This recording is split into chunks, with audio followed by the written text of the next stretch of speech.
Well, good morning. Welcome to LearnBiz, the podcast. We're here with you every Tuesday morning at 7:45 on YouTube. Um, I'm Lisa Kay, and I am not currently joined by the lovely Sandy B. Law, but she will be along shortly. She'll be joining us closer to the 8 o'clock hour. So, in the meantime, and in between time, as they say, I'm going to do my best to hold down the fort. Today, our topic will focus on funding. Is your business ready for funding? That is the question. So, we'll be focusing on that today. I want to say happy Black History Month to everybody who participates and celebrates and recognizes and respects Happy Black History Month, or Black History Month, which is celebrated February annually in our country. And so I was looking at some different things one can do to celebrate Black History Month. And there are a lot of different things, a lot of different avenues one can explore in terms of celebrating Black history in America. One of those ways, obviously, is reading books about history. Um, so I was just thinking, how do you celebrate Black history? How do you celebrate Black History Month? What type of things do you do to celebrate? Good morning, Rigoberto Morales. We appreciate you joining us here. Only one of us is present right now. Sandy B will be along in the 8 o'clock hour, and we'll be talking about is your business ready for funding? So stay tuned for that, Rigoberto. And right now, we're asking the question, what do you do to celebrate Black History Month? Um, for me, again, I like reading books about history. I've been really into um, Dr. Hannah Nicole uh, Smith's The 1619 Project. I've been into that recently, and I love the 1619 Project, and I love the perspectives that are shown in her work, that her documentary work, talking to people across different eras of time, and going back in history and talking about what people have experienced from then until now. I think it's great. um, and everything kind of focusing on when the first Africans were brought to the shores of America in Virginia. So there's that. I think it's that's one way I really have enjoyed. So reading.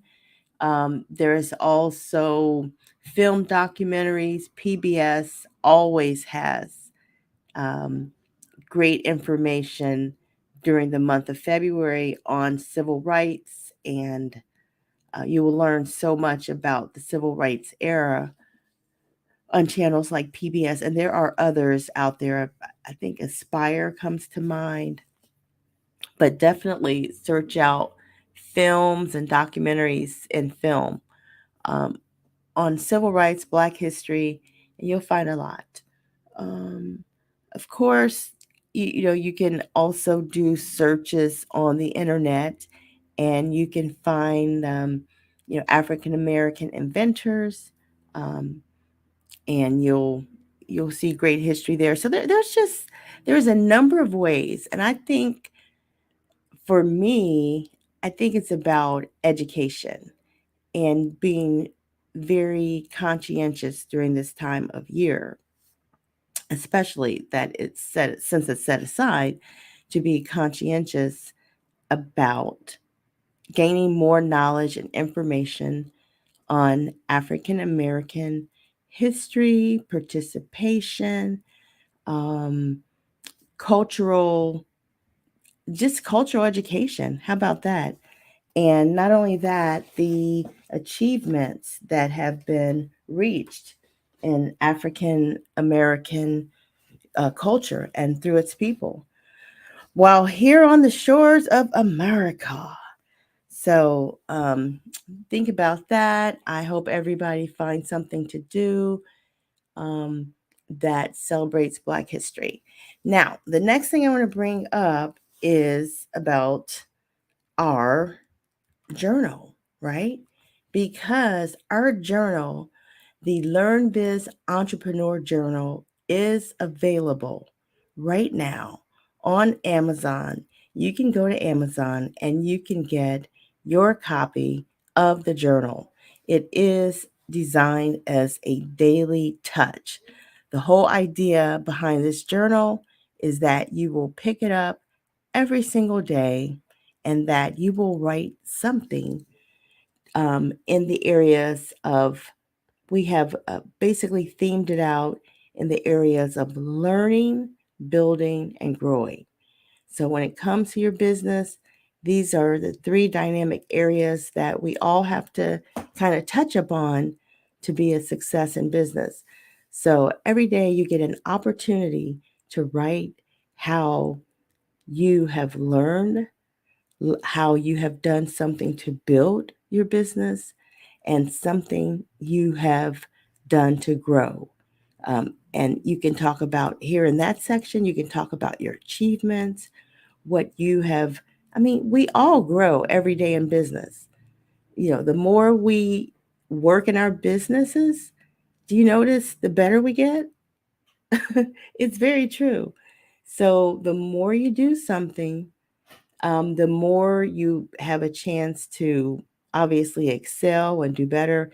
And if your thing is providing services, you have an opportunity by continuing to work in your business to excel and serve your customers in a better and more dynamic way. So you get my point. So every day you can write about how you've done something to grow in your business, something you have achieved. And so we want you to get your copy of the LearnBiz Entrepreneur Journal, a daily touch, which is available on Amazon right now. And I'm telling you, this journal, I'm just going to go ahead and say it. This journal has taught me discipline. I mean, discipline that I didn't even have before, right? In terms of, because here's what it is. I wasn't journaling. Before the LearnBiz Entrepreneur Journal, I was not journaling. Can I just call it the LEJ? You know, we know it's the LearnBiz Entrepreneur Journal available on Amazon, but I'm just going to call it the LEJ. Before the LEJ, I wasn't even journaling. So I think it's very important to journal for your business. I wear a couple of hats. I am an attorney, I am a realtor, and I am very involved in both of my careers. Not only that, but now because of LearnBiz, I am into this business of supporting entrepreneurs through um, my collaboration and working with my partner Sandy B. We formed LearnBiz LLC so that we can basically communicate with entrepreneurs, bring information that's relevant and supportive to entrepreneurs like ourselves, because there were no easy streets, so to speak. A lot of what we learned is, I'm going to keep it real. Some of it's been hard knocks, but you learn. And especially if you make mistakes in business and you learn where you're not efficient, you get better and you learn about the things that you should be doing to run your business more efficiently, you get better. So now, not only do I do the first two things, real estate and law, I also am into podcasting and helping to support entrepreneurs through this business. So there's a few hats that I wear, and I wear them consistently. Uh, but I love that part. I love that part. And so through journaling, I get a chance to write about everything I do, kind of all in one, like my whole day. So whatever I want to focus in on, I can do that. So you're not limited if you run 10 businesses, you're not limited with this journal. You can write something every day about your experience in business overall. So we would appreciate your support. We know that young people out there, we feel they would be very, very appreciative of receiving a business journal because we have a lot of young people that are ready to go. A lot of young people out there are already thinking about businesses.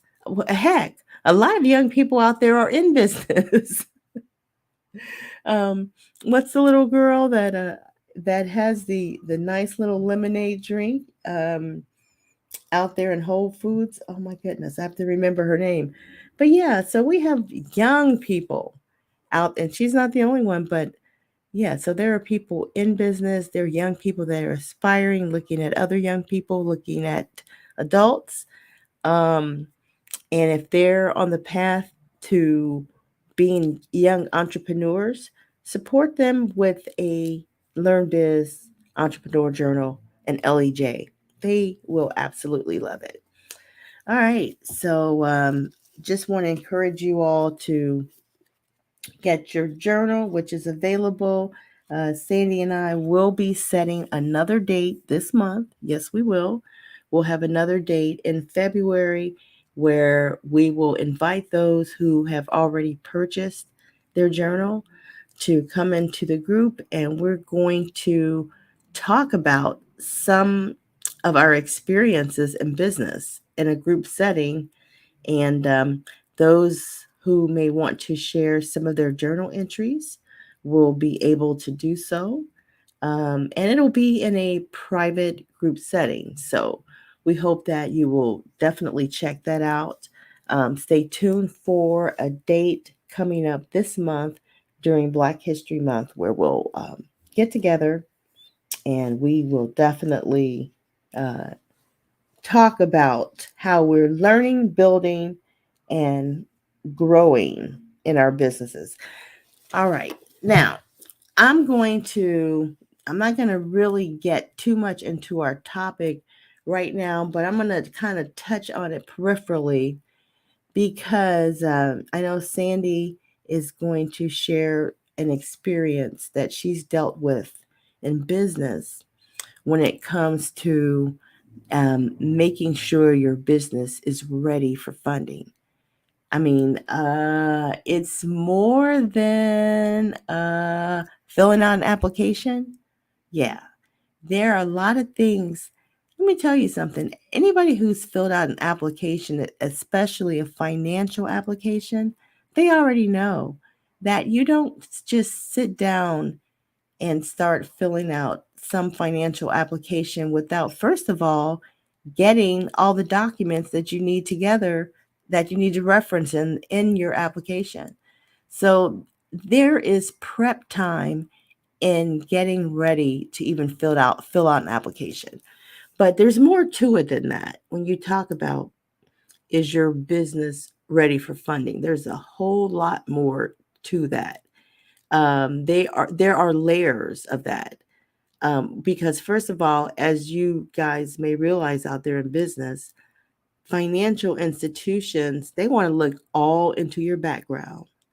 They want to look all into your books.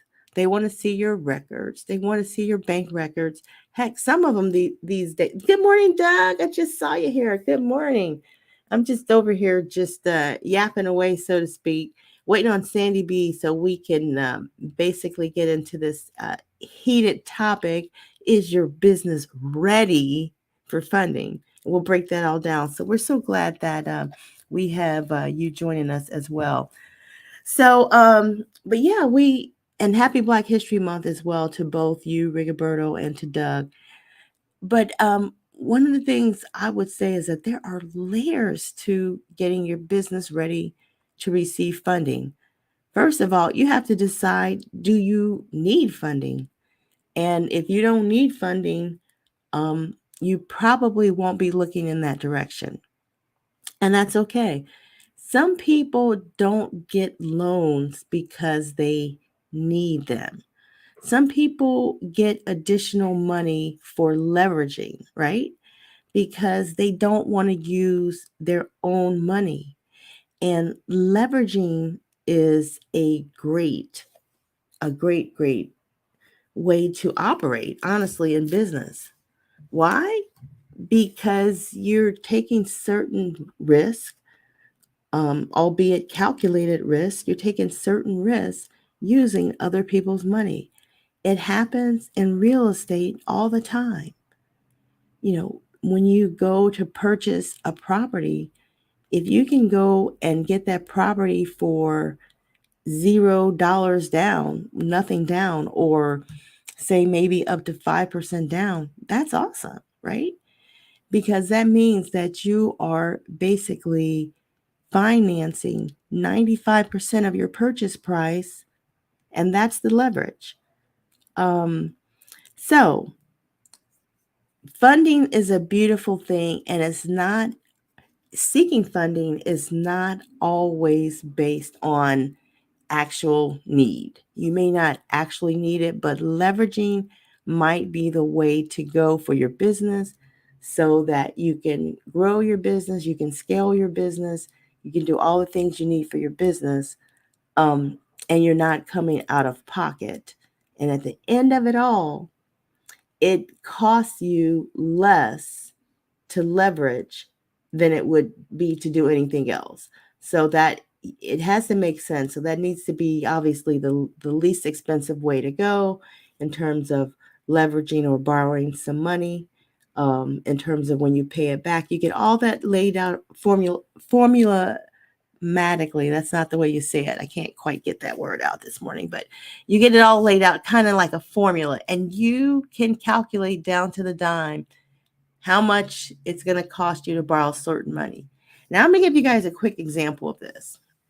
So, recently, I looked at some type of loan opportunity for entrepreneurs. Yes, I explored that. And when I looked at the amount of money that I was borrowing, and I looked at what their mandatory payback schedule was, and I looked at the interest rates, and I looked at the discount fee that they were charging, which means that they're charging you some upfront money just to be able to get the loan, right? So say if it's 20,000, number one, you're never going to get quite $20,000 because they're going to discount it, 3-4%, which means you're going to get that much less, but you're going to pay it back though, as if you actually borrowed the full 20,000. So they make money that way.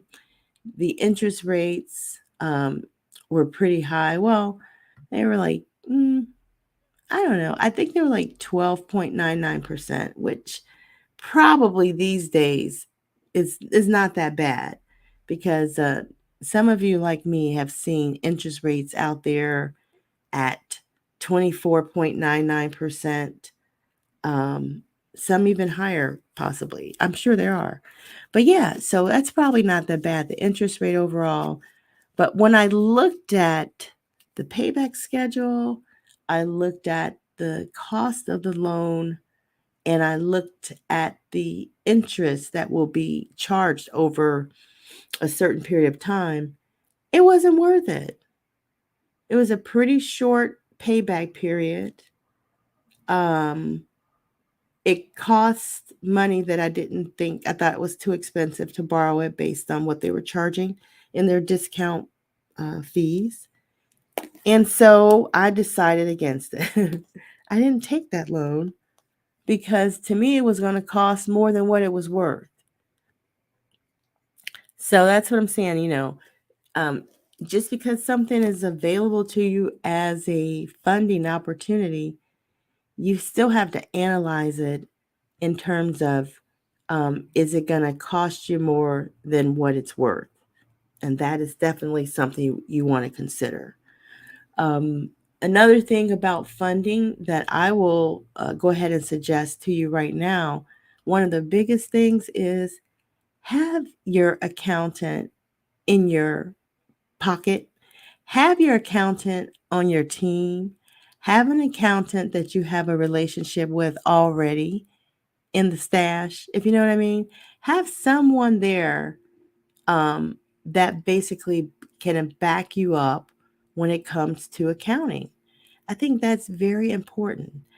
And not only that, so you get an accountant who can prepare all kind of records for you, like right there on the spot. And so if you need to generate a balance sheet, which is an accounting document, or an income statement, or a profit and loss statement, it's good that you can have someone there that can help you with that. Or some people are so automated with their businesses and have everything so lined up pretty well because they do real-time accounting. They can generate those documents on their own. But if you're not that type of person, you're probably going to need an accountant to help you out to generate those type of documents. And that's great. But wouldn't it be nice to have access to those type of documents on a regular monthly basis so that you can actually study your business, and just like you study the analytics of, say, Instagram posts or YouTube posting, if you post consistently, or if you're a content creator, just like you study that content, you can study and see what your business is doing and study the analytics of your business, if you will, in the same way if you get regular monthly accounting reports for your business. So that's what I'm suggesting that we all should do. And so there's value in having an accountant on your team and someone that can help you look at your numbers every month as you're growing in business. And so that all leads up to this. Having that accountant is very important because when it comes to funding, a lot of times you're going to need records, you're going to need documents, and you're going to need them things up to date and ready to go. Because, like I said, a lot of times lenders, they're going to want to get all into your books, all into your background, open up your records. I even had one recently. It's the same lender I was considering. They just said, "Hey, why don't you just go ahead and give us access to your bank account and sign this little form here, send it back to us. We get all hooked up in the background with your bank account, and we just we pull records as we need, and we basically don't need you anymore." It was kind of like that, right? Kind of like that. Basically, we don't need you anymore. Once you give them access, they don't need you. So, and I don't know if I ever want to go that far in terms of dealing with lenders. I'll give them the records they need, but just having unfettered access, no, thank you. No, thank you. All right. I see we have Miss Sandy B. Law joining us. Welcome to the podcast, Sandy B. Good morning, Miss Sandy B. Hey, good morning, y'all. Good morning. Happy Tuesday. All Happy right. Tuesday. I hear you talking about unfettered access. What happened? Who's getting in your business? Well, these days, when you apply to deal with certain lenders online, they want you to give them access. They just say, forget sending in bank accounts. You don't have to do that. Just give us access to your bank account. And Hey, we'll go in, we'll pull all the records we need, we'll monitor, we'll check everything. And I'm thinking like, wow. But I they keep do it like that. I keep reminding people the sign of the times. Technology is going everywhere, and it doesn't matter what you're applying for. You're definitely getting people into your account. Oh yeah. Um, so where are we in the process? Let me see what I have to contribute to the conversation here. Is your business ready for funding? Yeah. Um, So one thing that I think about this situation is that so many of us are unprepared. We want to be funded, we want to take advantage of opportunities, but we don't have the essential pieces in place in order to take advantage of them. And, a lot of the issues that come about when it comes to this discrepancy in funding is just a lack of foundational things. And I don't know if you already covered that already, Lisa, but I don't want to. Well, no, it does. I kind of stayed right at the beginning, dealing with some of the peripheral issues, accounting, making sure you have an accounting relationship, having your records together. Okay. These, if you're going to consider funding, I'm saying these are some of the things you have to do at the very beginning.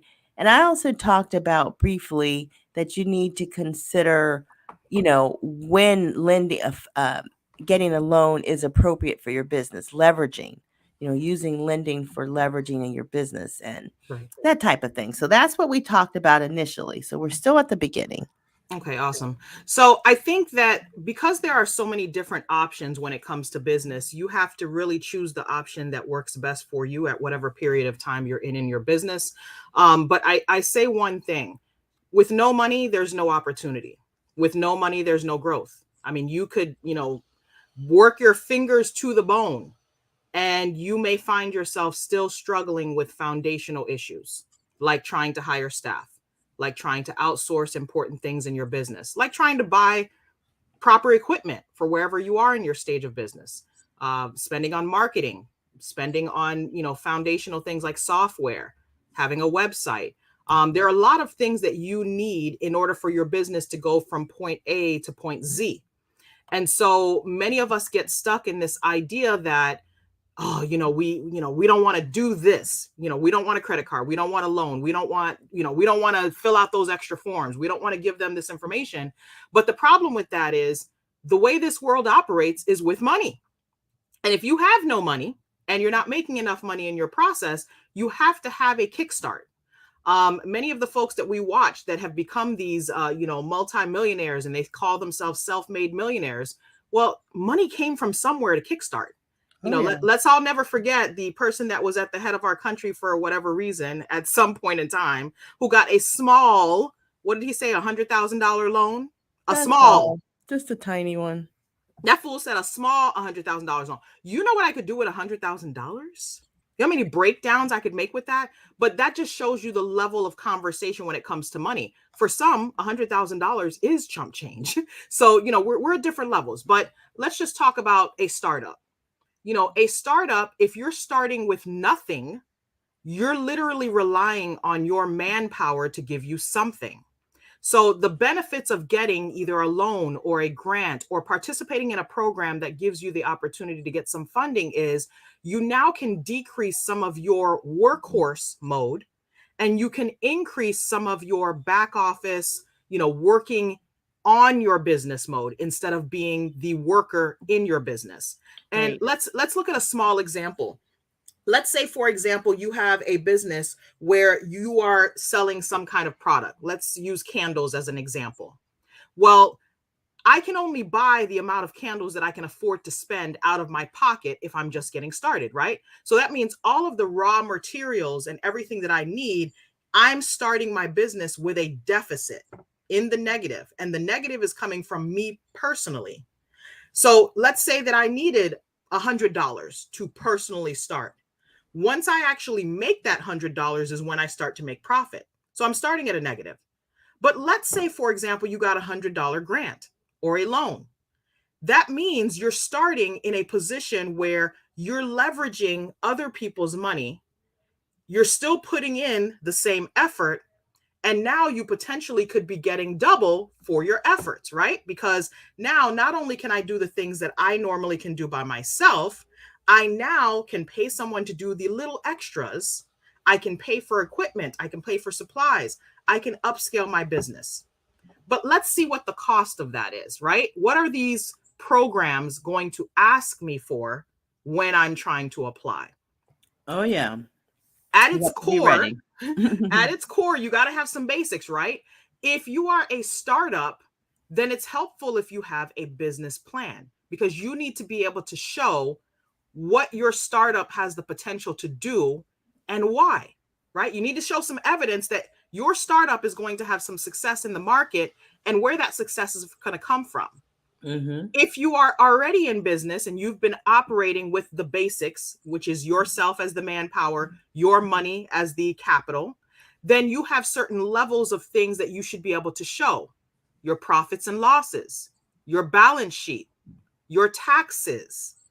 And one thing that I've noticed is a lot of people kind of sleep on the idea that they have to do taxes for their business, even when their business doesn't make money.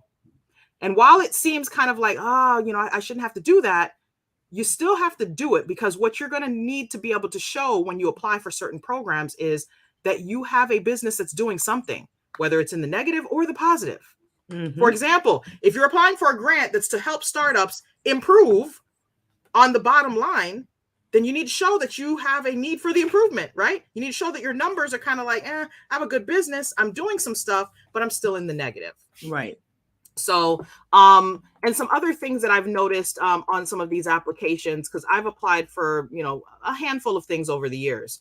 And one of the things that I've learned is, yes, you can have your tax returns, you can have your financials from your books, but you also sometimes need to show some projections. You might need to predict what you're going to make next year based on what you made this year. You may have to show them that not only do you have a business plan, but you also have a marketing plan. And that's a difficult thing if you haven't even thought of the foundational things like getting your books in order, right? Having something that's going to keep track of how much you're spending, how much you're bringing in. So there are so many little pieces. And like Lisa said, they're going to need to tap into your account too, because they're going to need proof to show that you have the transactions or the income or the revenue that you professed in your application. So it's not like them PPP fraudsters where they got a pass because they were doing some nonsense and they were able to kind of fudge some things. If you're really applying for any business loans or grants, you're going to have to prove your numbers. Oh, yeah. And why does it always seem like only the people that look like they have a little money or a little access to money are the only ones the banks want to deal with? They don't want to deal with anyone that looks broke and broke down. Really, they don't. So the thing is, I'm just saying, it's a general impression out there that people have about banks, that banks want to deal with people who look like they have potential and growth. And that goes to what you're saying. A lot of times your marketing plan, your business plan will speak to that, and because you have to sometimes create that energy and that buzz in people so that they can kind of see your perspective in business and want to support it. Yeah, that's true. I think the other thing too is not thinking that the bank is the only avenue. In recent years, there have been so many programs that have opened up for all categories of business, whether you have the idea or you have a full-fledged business. And so it has become a challenge because many of us think that, banks are the only place that we can go for business loans. Well, right now, there are nonprofit organizations, there are community collectives, there are different organizations and, full, for-profit businesses that are investing in business loans and business programs and business development grants. So it's really important that you try to find a way to tap into your local community as well as your county and your state resources so that you can find the program that's your best fit. I've had several instances in the last, I would say 6 months to a year, where some of my close friends have been able to access some funds for different reasons. Part of the reason is because you have to be ready to receive, right? Opportunity has to meet preparation.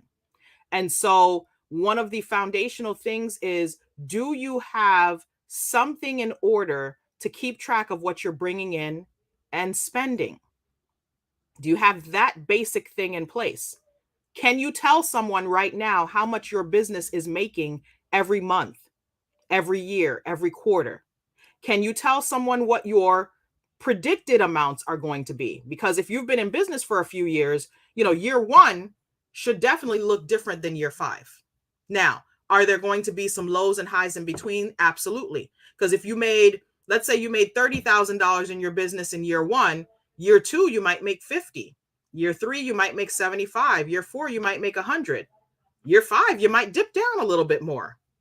But year Mhm. six could be another good year. So I think it's important to know that having an accountant, having a bookkeeper, Mm. or if you're a techie, having software that can accomplish those goals makes a difference. Right. Paying yourself as a worker in your business. There are different ways to do this. I'm not going to dictate how you do it, but paying yourself makes a difference too, because it shows that your business has the capability to sustain not only supporting you, but also supporting the operations, being able to afford your expenses. It's a challenge. And I will say that, many startups struggle. They have to spend a lot of money out of pocket before they get that little rhythm going and something really sparks. So, don't be upset with yourself if you feel like, you know what, I'm having a bit of a down moment. It's taking me time. It's a bit of a struggle. I'm going to be honest with you. I have 3 entities right now, and all entities have had major struggles. Early part, mid part, late part. All of them have had major struggles. Part of it is because lack of feeling confident in the process of trying to seek out funding. That's one important thing. And lack of ability to really outsource. So I'm going to get off my soapbox because I think I've gone through all the major points that I see here as I'm looking at a sample like checklist of sorts. Well, I think it's really good listening to you go through your checklist of sorts there, because I see that we've hit some of the same things, talking about, records, and talking about relationships with your accountant, and just understanding your business and the needs and how you can use funding to leverage scaling or whatever you're trying to do in business. So I think we hit all the great points. I even had a chance to, ask the question how people are celebrating Black History Month, and also I had a chance to talk about the journal a little bit too. So I don't know if you want to um, talk any more about those things, but we also brought that up, those topics up. I mean, for Black History Month, I don't do anything major. I kind of feel like I'm one of those with the Black History Month is every day, every year. Um, I think the challenge with Black History Month is there's just so much going on, and I want to participate in every darn thing, but it's not really possible. But I think Black History Month is a great opportunity for people to be able to focus on us, and not feel obligated to kind of derail the conversation to other groups of people. This is, our month per se. But I think that we also have to remember that, we aren't to be just remembered in the month of February. So I think Black History Month is a good foundation to start the year off. And hopefully, beyond the month of February, we continue the celebrations, we continue the recognitions of the types of things that we're doing in the community. So it's an interesting year to see how things are kind of playing out. And then as far as the book, sales continue with the journal. You can get our LearnBiz Entrepreneur Journal on Amazon right now. Yeah. Take advantage of this opportunity to join us in this journaling process. I have really, really found some great benefit to journaling. It has forced me to really check some things off my list daily. It's a struggle every day to kind of, tap into it and keep, myself focused. But it is also a way for me to learn to pick up a habit that will be productive for business. And I'm gonna be honest with you, if I go through my journal right now, I can guarantee you I have at least 10 major items that I've been able to check off my lengthy list. At least 10 items that I can really pat myself on the back and say, wow, like I was able to Way to check go. these things off. Because I mean, we've been doing this since November. So, Yes, that's true. I mean, with each of my entity activities, I would say, yeah, I probably had at least 3 or 4 things for each business that I've been able to say, all right, done, checked off the list. Yeah. So I would say, to summarize our conversation about this whole process of getting ready for funding, I just want to go through a rundown, just one last rundown to make sure that we know what we need. One of the major things is understanding that your personal finances are always at the core of your ability to apply for anything. If your personal credit sucks, you're going to have a hard time. I'm just be honest with you.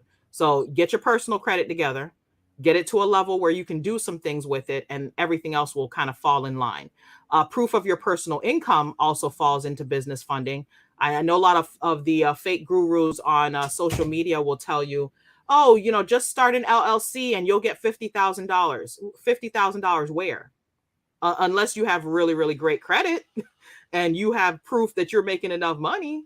But no. So your personal financials, your proof of personal income, your credit score, they oftentimes will want copies of your personal identification, like your driver's license, front and back, proof of your status. Sometimes they want to know that you are a U.S. Citizen or native, because whatever the program is might only be offered if you're here in the U.S. or operating business in the U.S.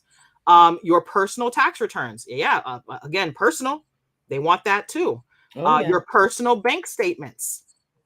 I had something I was trying to apply for recently where they wanted to know how much I made personally and in the business for the last, I think it was like 3 months.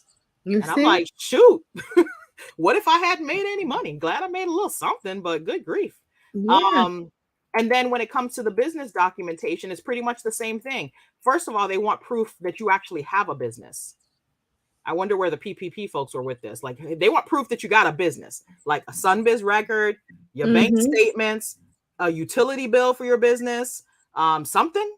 Yeah. And understand utility bill. If you have a virtual business, utility bill could be something like, I use FedEx for my shipping. FedEx requires an address from a business in order for you to do business with them. So if you have a FedEx account, they kind of look at that as a utility bill per se. That's a good one. Yes. A business plan, marketing plan. Sometimes they'll even ask you for a plan to show your financial projections for a period of time. Your business financials, and many times they'll go back several years. They want to see your tax returns. They want to see your bank statements. And also sometimes they want to see your cash flow for a very defined period, like 3 months, 6 months. So you got to be mindful how much you're making regularly too. Income and cash flow. So again, we talked about the balance sheet, and we talked about having the profit and loss. That means you have to have your books in order to show them that you're making money, right? Your operating agreement, or if you are another structure of an entity, if you're not an LLC, then you would have some other structures, but your operating agreement for your business, who's in charge of your business, who can do this, that, and the third, and what happens if. Contingencies. Yes. Yep. Licenses for whatever city you're in. If you're in a certain city, every city has what's called a local business tax receipt. And if you're doing certain types of businesses and you have a physical location, you have to have a business tax receipt for your city. And sometimes your county also has requirements for you to have some license to do business in your city. So be mindful of that.